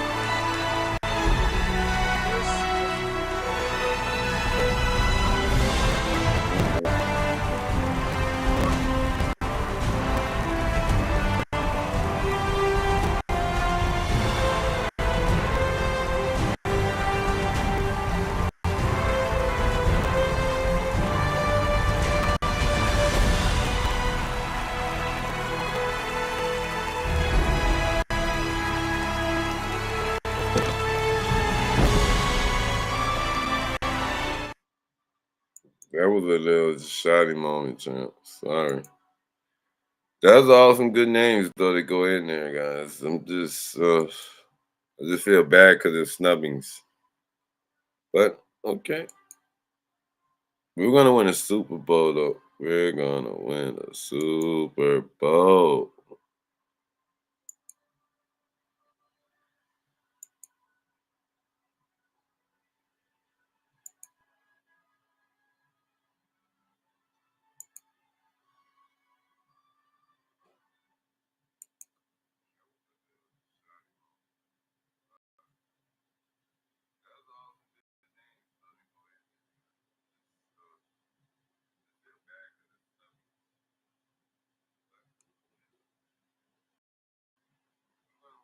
I did. I want to thank the Payne family. I want to thank Nationwide for honoring me. I want to thank my family. I'm truly grateful for the love and support. I'm going to talk about my mom a lot, but before I do that, I want to talk about my dad because I feel like a lot of the times, you know, when my mom passed, that was the person that they asked about the most because they wanted to know how I was dealing with it. And my dad was right there and helping me out a lot, and he was kind of the silent person in my corner that doesn't get the love that he always deserves. So I want to take this time to thank him too.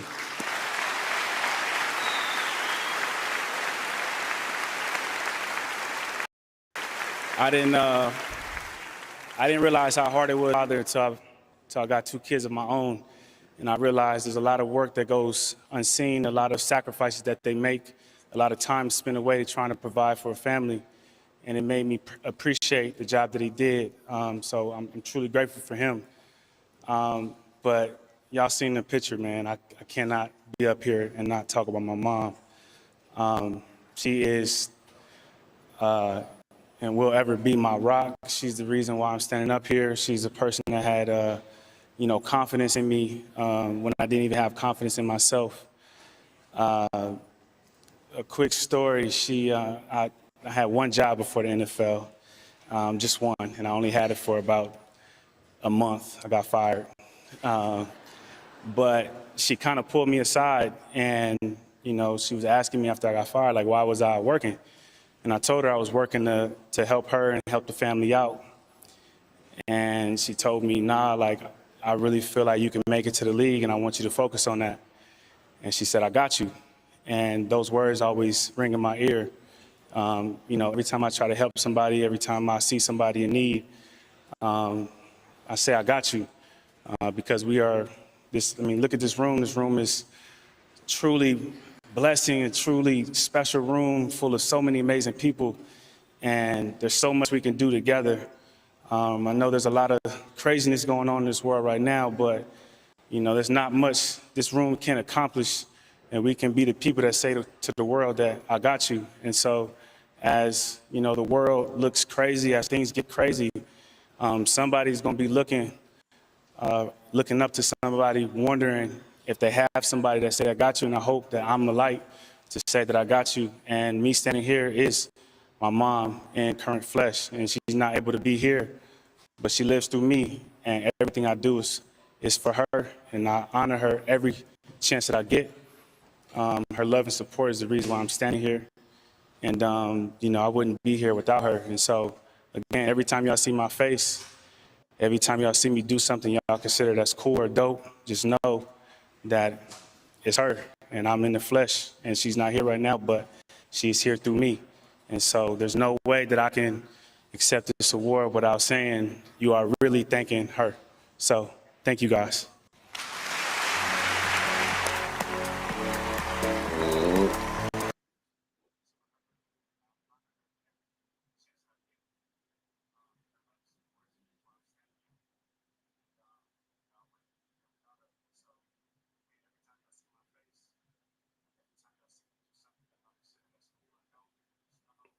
Sean Payton gave up a big ups to Drew Brees on his first ballot.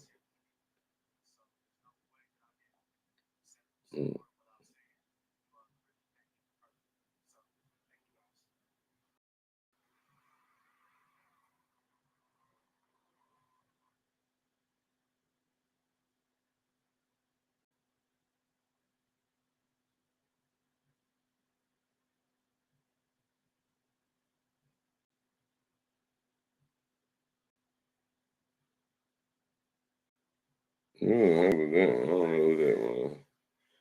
All right, what is this? The line is stagnant in Super Bowl 60. Odds at Caesar Sports with Seahawks minus 4.5 versus the Patriots. What else hasn't changed? It's still one-way traffic on Seattle. Caesars. Head to football trading joys.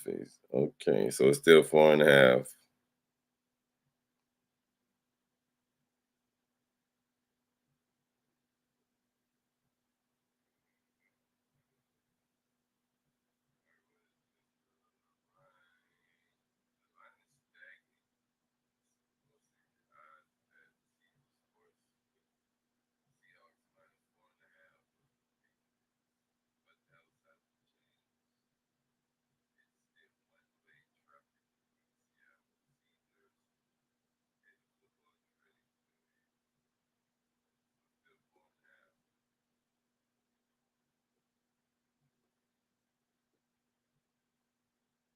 They're trying to get George Pickens to Green Bay.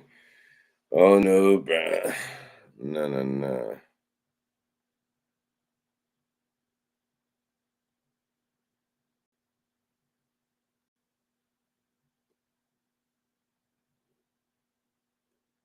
This Stafford played the best all season long in some of the best games that we've seen all season long. Matthew Stafford has done a really good job. I know we kind of joked at some point during the season about the 1-yard touchdown passes, but at the end of the day, he led the league in that category, led the league in yards, and did it in an emphatic way. And we saw him win some high leverage games where they won because of Matthew Stafford.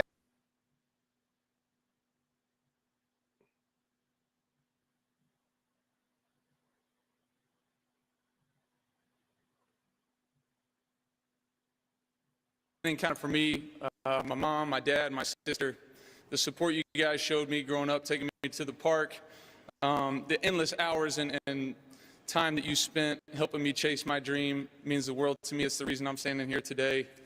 To the Rams organization, Mr. Kroenke, Josh, everybody, give me the opportunity to play for an unbelievable organization. It's an amazing feeling, and I appreciate that. Les, Kevin, Tony, all you guys, always getting a team together for me and our team to go out there and compete and play at a high level is something we don't take for granted in this league. Sean, a great friend of mine and the best damn leader of men I've ever been around. I am blessed to play for you and work with you, man. It is an unbelievable partnership and something I'm so proud to be a part of. To the guys in the locker room, a lot of people have said it, but truly mean it for me. I mean, my name's going to be on this trophy, but there's so many guys. A lot of you here today, and I appreciate the heck out of you for being here. Your name should be on there too with me, and I really appreciate that. This team was really special. It didn't end the way we wanted it to, but man, I'll never forget it. And you guys mean the world to me. And to my favorite people in the whole world, starting with my wife over there. It's going to be hard for me. Kelly, you're unbelievable what you do for our family, the way you support me, the way you support these kids. Shoot, they got guys in the audience tonight know how she supports everybody that's involved in my life, and she's my rock. I want to let you know the sacrifices. I see you. I love you. I appreciate you very much. And to my 4 beautiful daughters, who I'm lucky enough to be sharing the stage with, give it up for them, huh? Chandler, Sawyer, Hunter, Tyler. I'm so happy to be able to teach the blessings and the lessons of this game to you guys, through you guys. You're unbelievable cheerleaders for me. I appreciate it. I am so happy to have you at the games on the sideline with me, and I can't wait for you to cheer me on next year when we're out there kicking ass. And so I'll see you guys next year. Hopefully I'm not at this event, and we're getting ready for another game in SoFi. So I appreciate you guys. Thank you very much. He dropped that bomb like that. My cheerleaders, I gonna be cheering Daddy on, and then next year, blah blah blah. Yeah, I like how you did that. That's cool.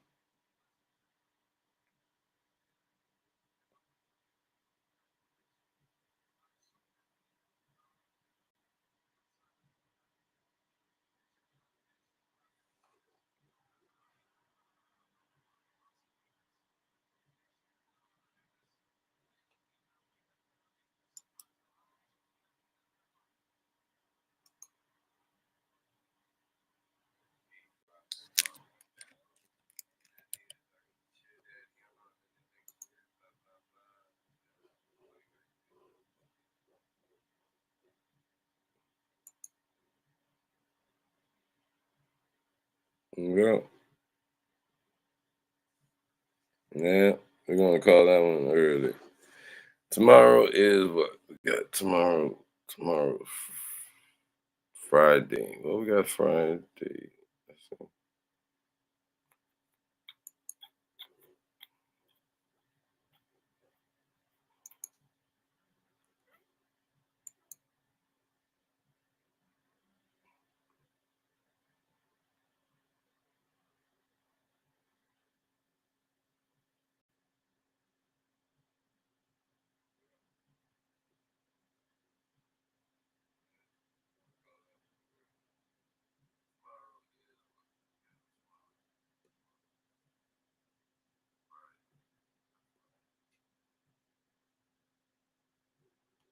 Oh, Drake reached out to Peyton Manning. But you're like, man, this is it. This is what we're here for. Like I said before in here, Peyton's reached out to me after Denver and has some good tips about trying to keep some of my rhythm, my schedule the same. But really other than that, just trying to do whatever I can. One more time, one more week. We have 2 weeks of prep and got a couple days here now to do whatever I can this time to kind of fine tune the things and kind of dot the I's, cross the T's, and get ready for the game.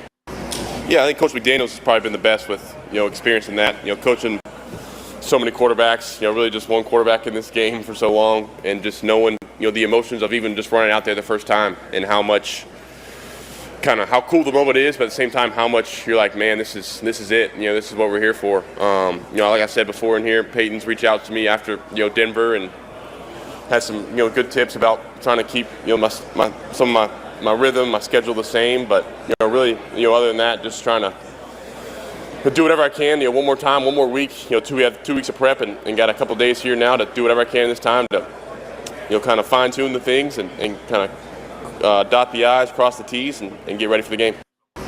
Yeah, I think Coach McDaniel.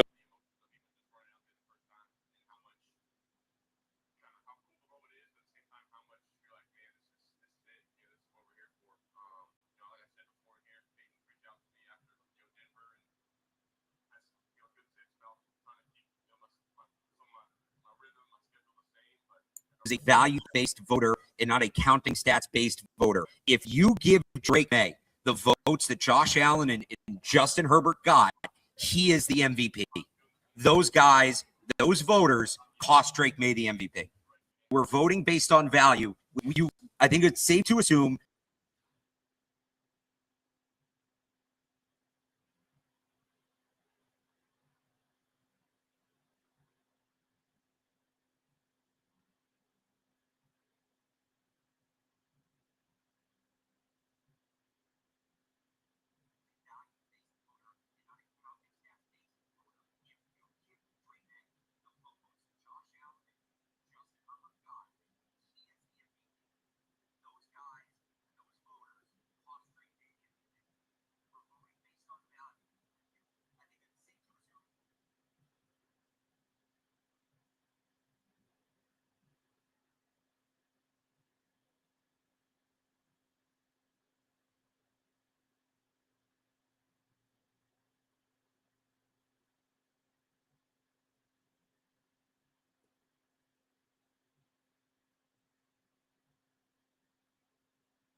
rush win. Without him, that drops a full 10 percentage points to 31, which would be 26. So they go from one of the best pass rushers in the NFL with him, one of the worst without him. His impact is undeniable. I would argue it's almost as big in the run game, too, because their run splits with and without him are very dramatic as well. Right. All of that will concern me if I'm a Seahawks fan.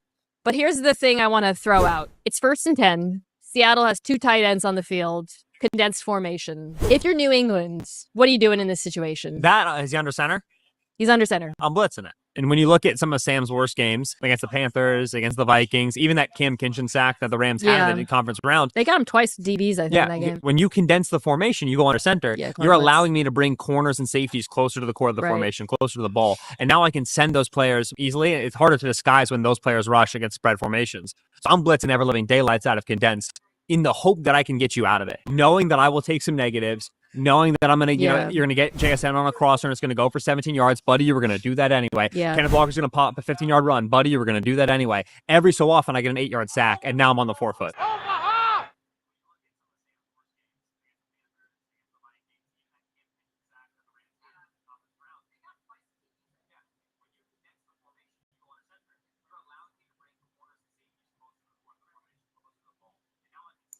In New England, he's got the head coaching experience, he's got the Super Bowl experience. Those things are a huge edge.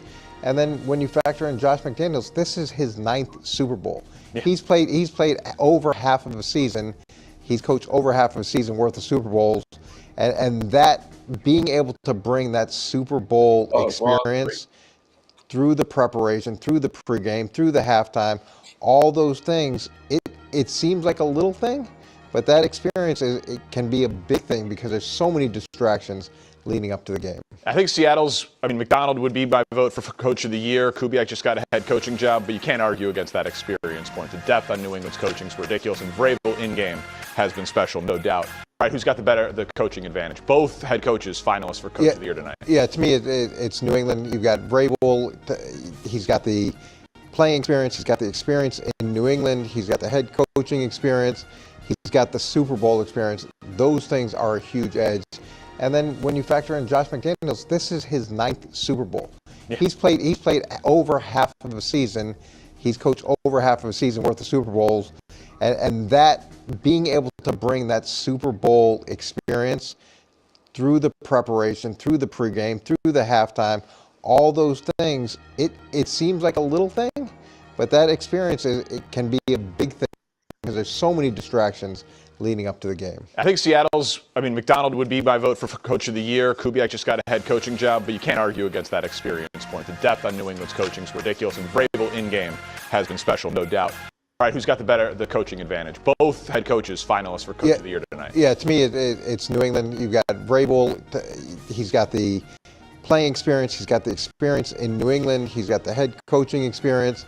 He's got the Super Bowl experience. Those things are a huge edge. And then when you factor in Josh McDaniels, this is his 9th Super Bowl. Yeah. He's played over half of a season. He's coached over half of a season worth of Super Bowls. And that being able to bring that Super Bowl experience through the preparation, through the pregame, through the halftime, all those things, it seems like a little thing, but that experience, it can be a big thing because there's so many distractions leading up to the game. I think McDonald would be my vote for Coach of the Year. Kubiak just got a head coaching job, but you can't argue against that experience point. The depth on New England's coaching is ridiculous, and Vrabel in-game has been special, no doubt. All right, who's got the coaching advantage? Both head coaches finalists for Coach of the Year tonight. Yeah, to me, it's New England. You've got Vrabel. He's got the playing experience. He's got the experience in New England. He's got the head coaching experience. He's got the Super Bowl experience. Those things are a huge edge. And then when you factor in Josh McDaniels, this is his 9th Super Bowl. Yeah. He's played over half of a season. He's coached over half of a season worth of Super Bowls. And that being able to bring that Super Bowl experience through the preparation, through the pregame, through the halftime, all those things, it seems like a little thing, but that experience, it can be a big thing because there's so many distractions leading up to the game. I think McDonald would be my vote for Coach of the Year. Kubiak just got a head coaching job, but you can't argue against that experience point. The depth on New England's coaching is ridiculous, and Vrabel in-game has been special, no doubt. All right, who's got the coaching advantage? Both head coaches finalists for Coach of the Year tonight. Yeah, to me, it's New England. You've got Vrabel. He's got the playing experience. He's got the experience in New England. He's got the head coaching experience. He's got the Super Bowl experience. Those things are a huge edge. And then when you factor in Josh McDaniels, this is his 9th Super Bowl. Yeah. He's played over half of a season. He's coached over half of a season worth of Super Bowls. And that being able to bring that Super Bowl experience through the preparation, through the pregame, through the halftime, all those things, it seems like a little thing, but that experience, it can be a big thing because there's so many distractions leading up to the game. I think McDonald would be my vote for Coach of the Year. Kubiak just got a head coaching job, but you can't argue against that experience point. The depth on New England's coaching is ridiculous, and Vrabel in-game has been special, no doubt. All right, who's got the coaching advantage? Both head coaches finalists.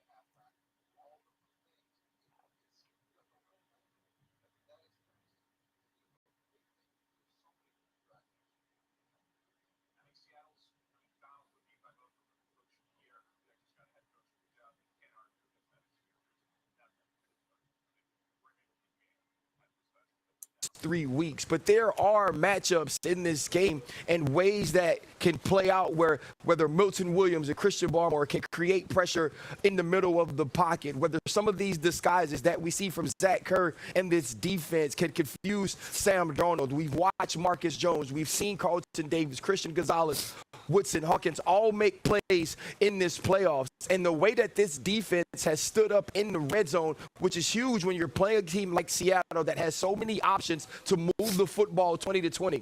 This game is going to come down to, can the New England Patriots create turnovers defensively, and can Drake Maye make a few wild plays to get this team chunks? And so to look at this game and say that the New England Patriots don't stand a chance, or you expect them to get blown out before that they can win, is disrespect not only to the New England Patriots, but to Mike Vrabel, Drake Maye, and especially the Zach Kerr-led defense.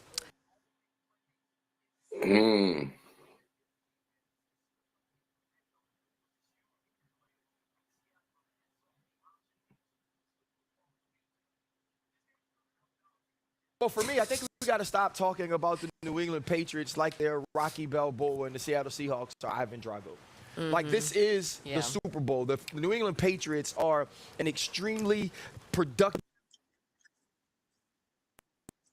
and good football team, and there are matchups in this game and ways that can play out where whether Milton Williams and Christian Barmore can create pressure in the middle of the pocket, whether some of these disguises that we see from Zach Kerr and this defense can confuse Sam Darnold. We've watched Marcus Jones, we've seen Carlton Davis, Christian Gonzalez, Woodson Hawkins all make plays in this playoffs, and the way that this defense has stood up in the red zone, which is huge when you're playing a team like Seattle that has so many options to move the football 20-20.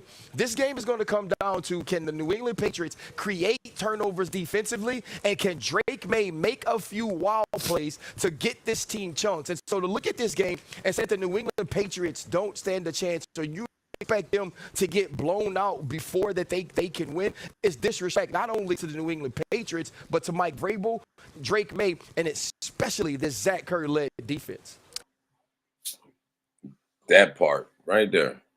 And with that part right there, guys, that's where we're going to go. How you going to close the door with that? That's it. To close the door like that. Like, you can't blow us out. Tonight, we watched the NFL honors, the 1 vote snub. It is what it is. Congratulations to Matthew Stafford. And he is not retiring. He will be back next year. Everybody was full go at practice today, with the exception of the ones like Harold Landry, who did not practice, but Spillane limited. And he said, guess what? I'm going to be there Sunday. So I expect him to be a full participant. Sunday is the Super Bowl, guys. We're bringing that Lombardi back to Foxborough. There we go. Can I get oh, yeah. Go Pats. And with that being said, we'll be back tomorrow night, guys. Friday night for the Friday Night Blitz. Hopefully, we'll have some more people. Hit that like button. Sub up to the channel, guys. And remember to stay tuned, stay clutch, and go Pats. We're going to move for 7. Stay tuned, stay clutch. We gone.